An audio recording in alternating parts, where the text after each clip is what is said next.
Okay, so narito po tayo ngayon, mga Boka Tribs, sa isa pong bangin na halos katulad, kapareho po.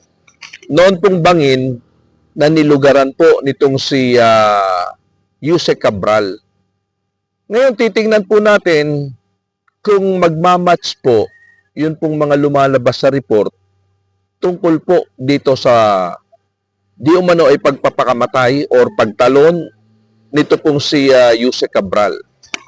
Dito po sa lugar na kinaroroonan ko, mga Boka Tribs, kung ako po ay tatayo dito, at isang halimbawa po, ako po ay tatalon dito, dapat, maaaring pag ganun lamang po ako, diretso po ang bagsak ko.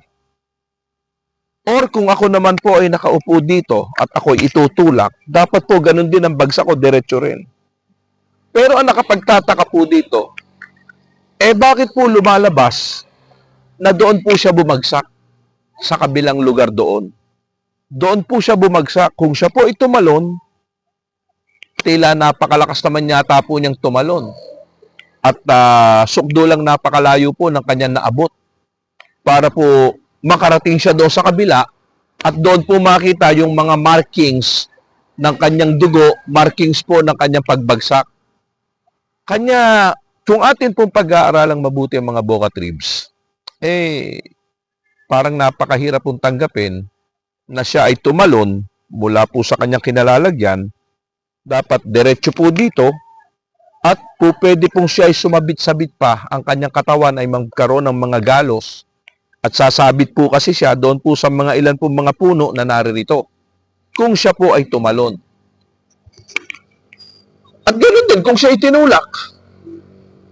Pero ang isa pong nakakapagtaka, mga Boka Tribs, bakit ang layo ng kanyang binagsakan sa kanyang kinaroroonan?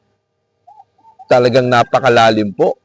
Alam niyo po sa akin, ito po findings ko lang, sarili ko po ito. Pwede po siguro na mayroon dalawang tao na lumapit sa kanya at baka po siya inihagis. Yun po ay ang aking findings at hindi po ako sigurado sapagkat ang akin po ay base po doon sa nakita, doon po sa naging resulta ng investigasyon ng kanyang binagsakan, kung saan po siya nahulog at kung saan po siya tumalon o kung saan po siya inihulog. Yun po lamang.